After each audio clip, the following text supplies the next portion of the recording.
Okay, let's begin case study number 1. So this patient presented for a low-dose lung screening.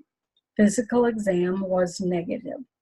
The CT scan showed a 2.7 by 2.2 centimeter spiculated right lower lobe lung mass, suspicious for malignancy. No metastatic disease or adenopathy was identified. That lung nodule was biopsied, which demonstrated adenocarcinoma. Patient went on to have a PET CT scan, which showed the right lower lobe lung mass with no nodal involvement. So they went on to perform a right lower lobectomy with mediastinal and hilar lymphadenectomy. Pathology demonstrated a 2.9 centimeter adenocarcinoma. Tumor invaded the visceral pleura. Margins were negative. 3 of 5 hilar nodes were positive, and 4 mediastinal lymph nodes were negative. If you are having difficulties when assigning the clinical and pathological stage, draw a line where the clinical information ends. This way, it will remind you not to go beyond this line when assigning the clinical stage. Only the information above this line can be used to assign the clinical stage. All right, clinical T. So the information from the CT shows that the tumor was 2.7 by 2.2 centimeters. So we take the largest dimension given to us. All right. Now you'll notice that the T1 categories, subcategories, are by measurement of the tumor.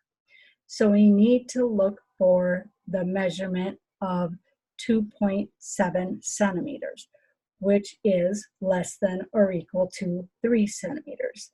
So remember, when you're looking at the T1 categories, go to the subcategories right away and make sure you use the correct subcategory. All right, so here is the subcategory for 2.7 centimeters would be a clinical T1C. So we would assign our T as CT1C. So we have our CT1C. Clinically, by imaging, the lymph nodes were negative. So we assign a CN0. There's no information or indication that the patient has any distant metastatic disease.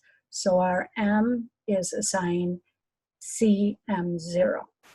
So we go to the stage group prognostic table, which is the same for both clinical and pathologic stage groups, so that's good. Don't have to worry about being on the correct or using the correct table. So we have T1C. So we're going to go down to the section where the T1Cs are listed, and then go across, and there's this N0, M0, which is a stage group 1A3. So when we record the stage, it's 1, the number 1, capital A, and then number 3, 1A3. Now for our pathological stage, for a pathological T, now the surgical resection actually identified that the tumor invaded the visceral pleura, okay? Now, the T2 category is a little different when it comes to the stage table for lung, all right? usually that information that's included in the umbrella category is also what's listed in the subcategories. However, this is a little different. For the T2, also gives additional information, and it's just to save room, okay? So it states that when the tumor is greater than 3 centimeters, but less than or equal to 5 centimeters, or having any of the following features. And then there are 3 features listed. Invades the main bronchus, regardless of distance to the carina, but without involvement of the carina. Invades the visceral pleura, could also be identified out in the pathology report as a PL1 or PL2, or associated with atelectasis or obstructive pneumonitis that extends to the hilar region involving part or all of the lung, okay? So for the subcategories T2A and T2B are either by those measurements only or with any of those indications that are listed, those 3 indications, okay? But then note that the last part of the T2 umbrella also states T2 tumors with the features that are classified above, as a T2A, if less than or equal to 4 centimeters, or if the size cannot be determined, and T2B, if greater than 4 centimeters, but less than 5 centimeters. So when you look at T2A, you'll see that the measurements are greater than 3 centimeters, but less than or equal to 4 centimeters. However, our patient's tumor invades the visceral pleura. However, it was only 2.9 centimeters, okay? It doesn't, that size criteria for T2A, our size doesn't fit. However, there is that note above it stating, if the tumor is classified as a T2 tumor, classification characteristics of one of those listed, and the tumor is less than or equal to 4 centimeters, so whether it's 1 centimeter, 1.5 centimeters, 2, 2.5, whatever, if it's less than or equal to 4 centimeters, then you would assign T2A. So that's what we're going to assign. Our tumor invades the visceral pleura, but it's only 2.9 centimeters, so we assign the T2A. So PT2A. The surgical resection was the surgical resection of the entire tumor. They took the lobe, so we have a PT2A. It meets the criteria to assign the pathological T.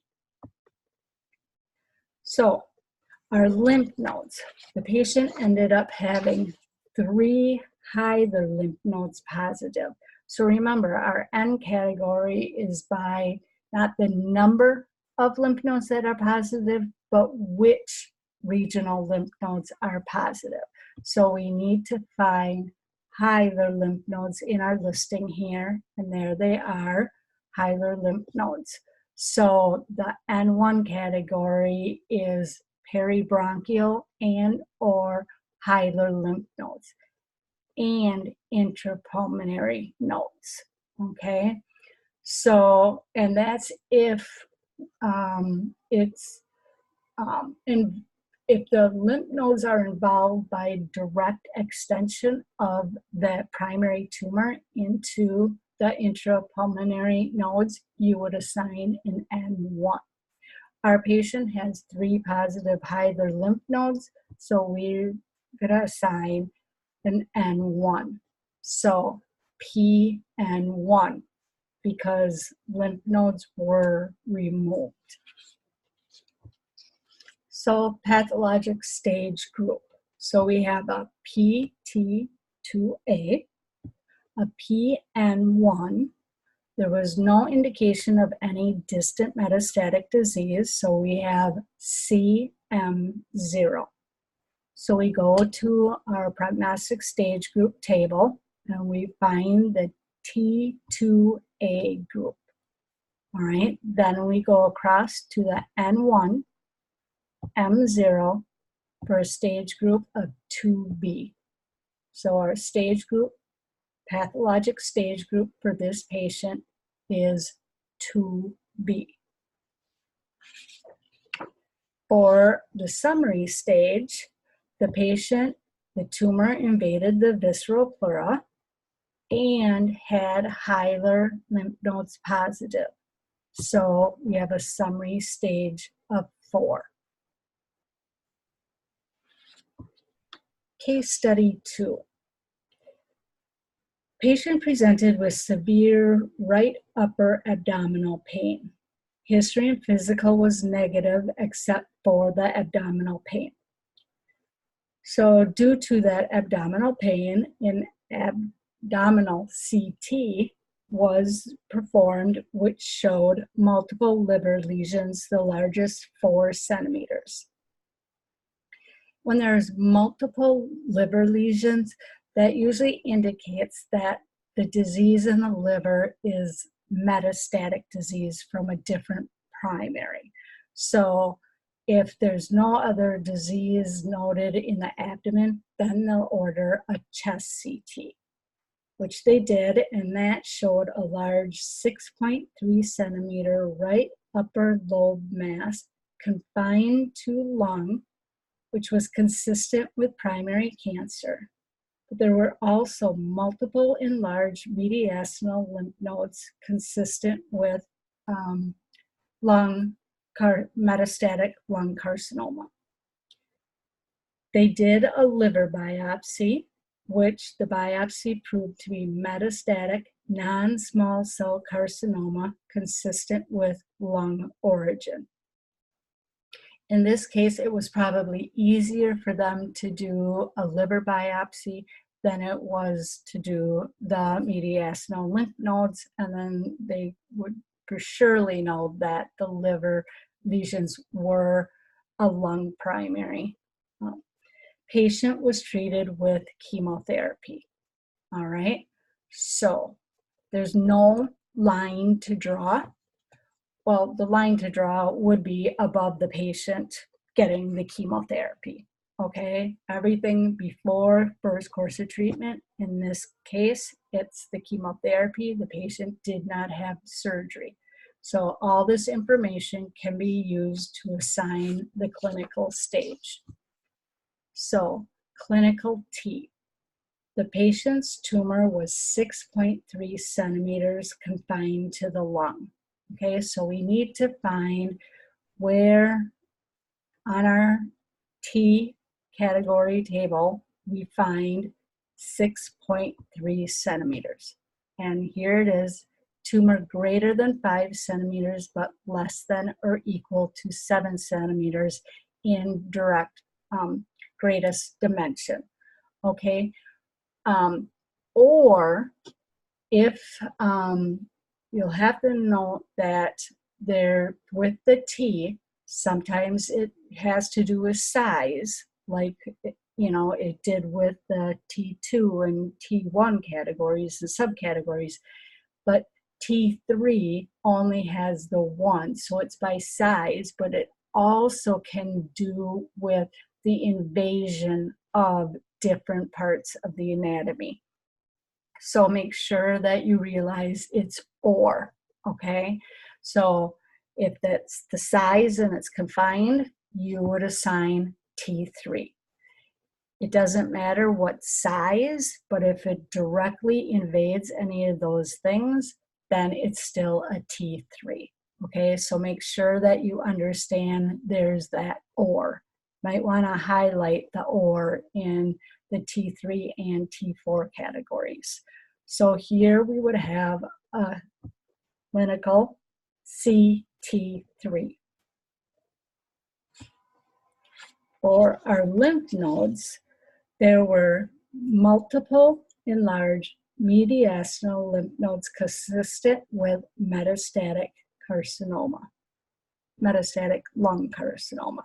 So we need to find in our table where it lists mediastinal lymph nodes. Okay, so those are listed in N2, okay, which can be mediastinal and or subcarinal lymph nodes is N2, okay?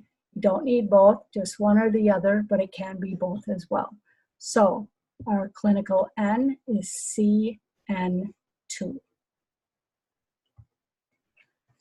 Now, there was a liver biopsy that showed that these liver lesions were consistent with a lung origin.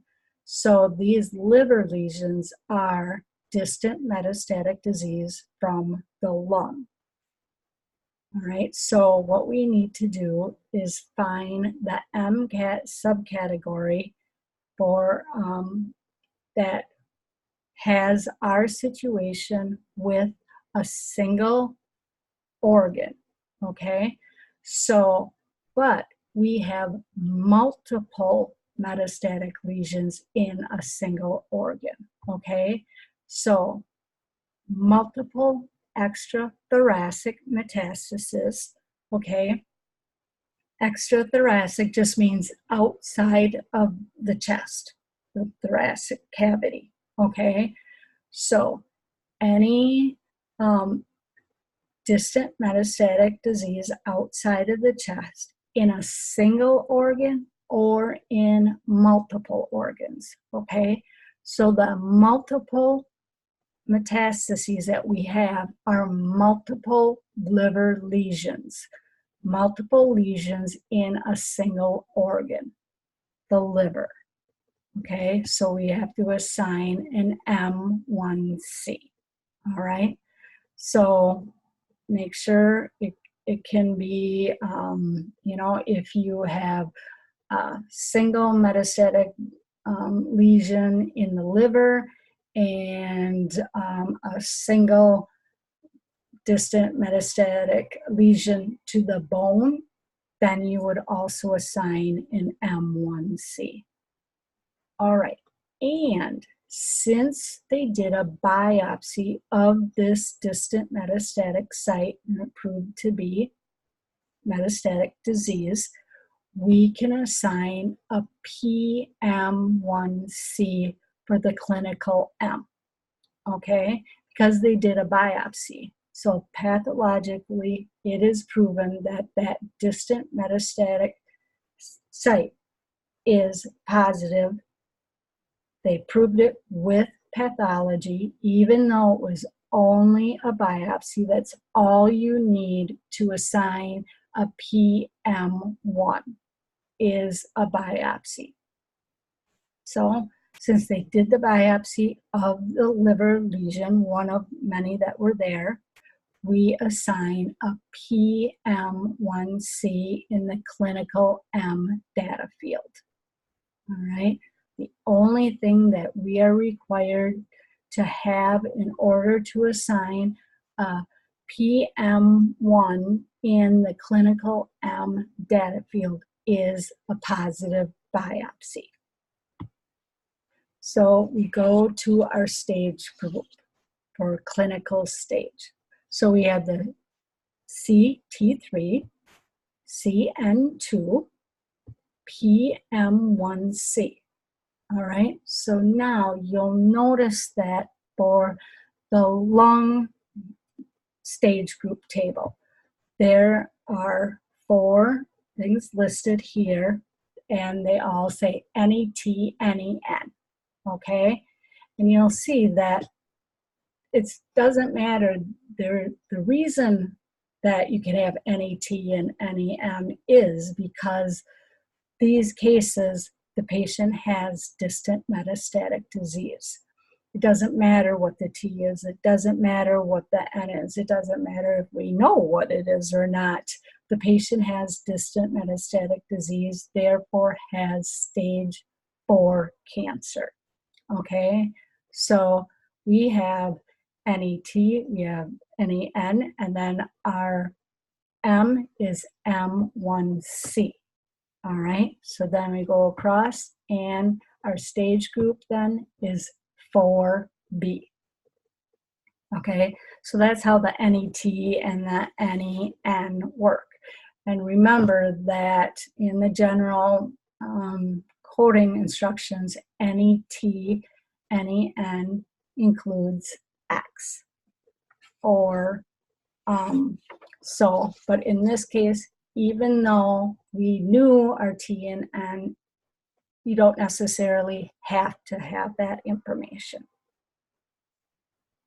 All right, now pathological stage. So this is a situation that we haven't had yet, okay? So the patient did not go on to have a surgical resection of the primary tumor, which is normal for someone with positive lymph nodes and or distant metastatic disease. So since we didn't meet the criteria to assign a pathologic T, we have to leave that blank, all right? No lymph nodes were surgically removed, so that is blank as well. However, remember, we had that biopsy of the liver lesion. It was positive for metastatic disease. So we can assign the PM1C in the pathologic M. Even though the T and the N are blank, we still assign a pathologic M1C in the pathologic M field, okay? Because all we need is a biopsy, and then we can record that information. All right, so then once again, we can go to those NET and NEN. NET and NEN also include blank in this situation, okay? Because we know for sure that the patient has stage 4 cancer. M1C, once again, same as the clinical stage group, 4B. All right, so there are times when you can have a pathologic T blank, pathologic N blank, but your pathologic M is going to be a M1 or subcategory, so forth, okay? But it must have a positive biopsy, okay? Now you'll say, you know, what's the difference with a clinical, you know, M0? Why don't we record a CM0?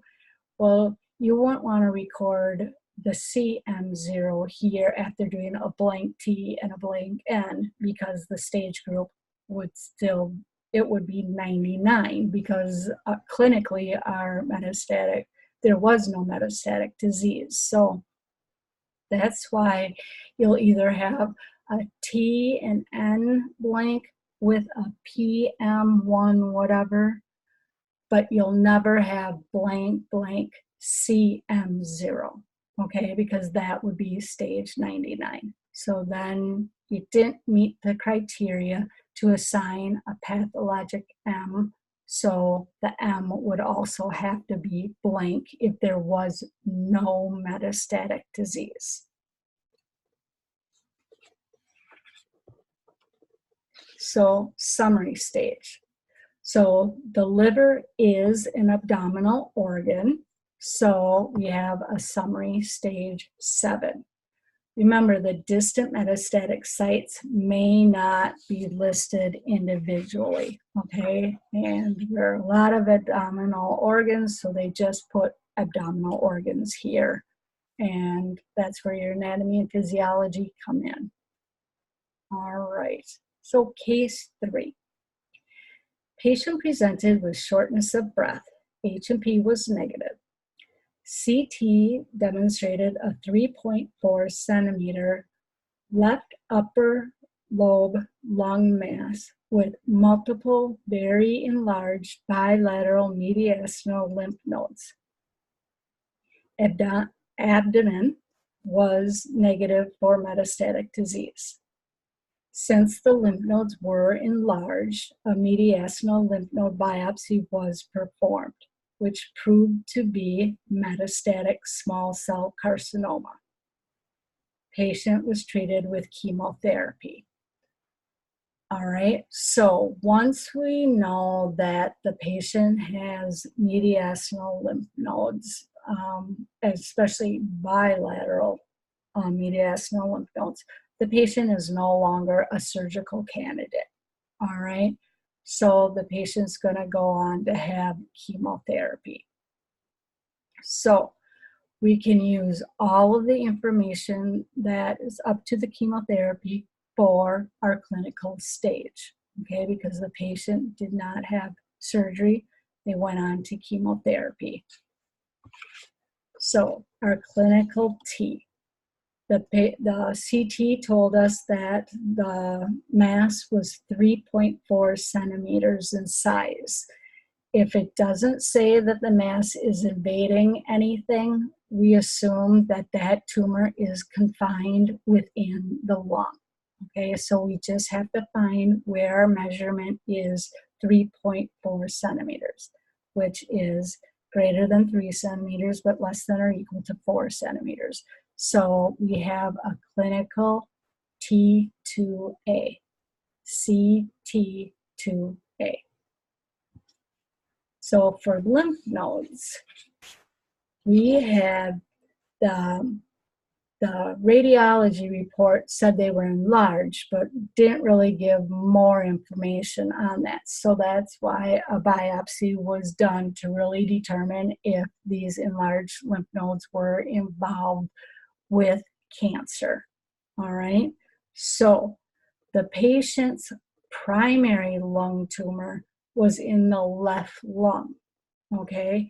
But the biopsy, okay, and it was done on the right side because the lymph nodes were bilaterally enlarged.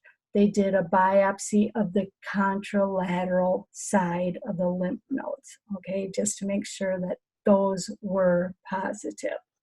All right, so when we go to look at our N categories, we need to find that N category that has contralateral lymph nodes. Okay, so here we have contralateral mediastinal lymph nodes, which any contralateral regional lymph nodes would be considered in N3.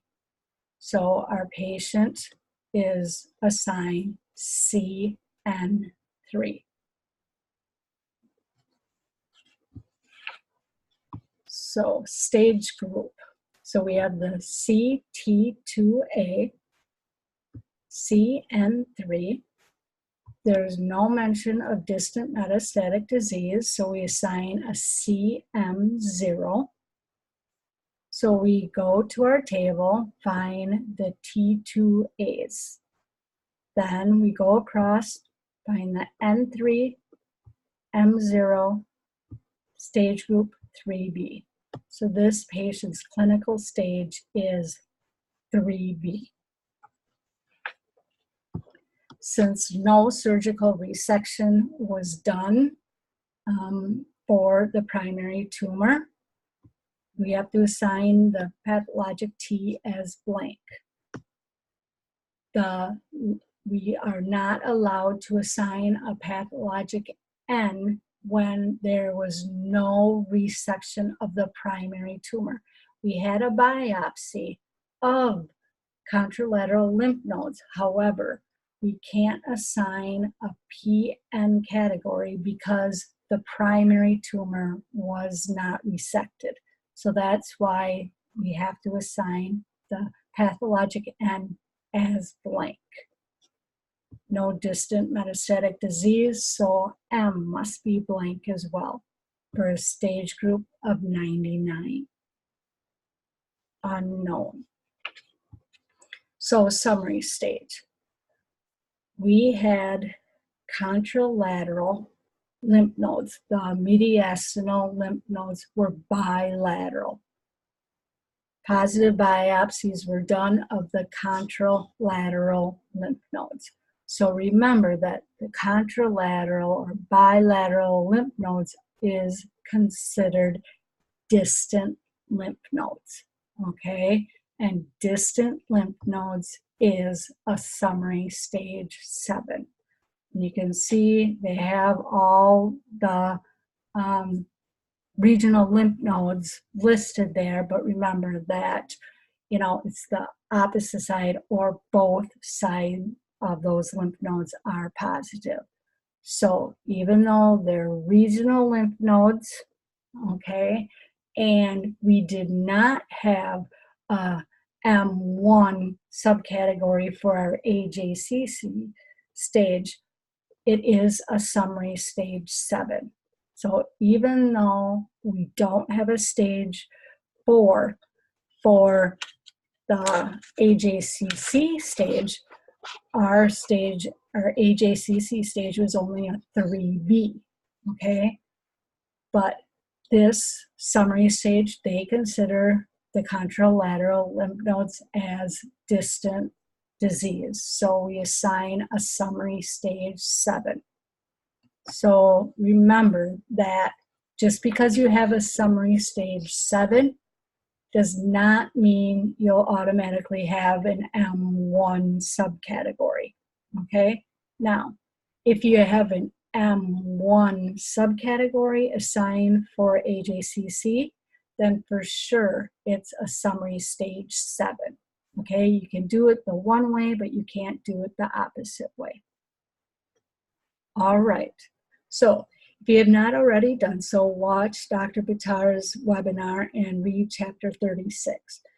Don't forget to make the 2 corrections, especially adding that row that was omitted from the stage group table. That is a critical correction that needs to be made. All right, you guys have a great week. I know it's getting near to the holiday season and winter break. Don't worry, it will be here before you know it. Have a great week.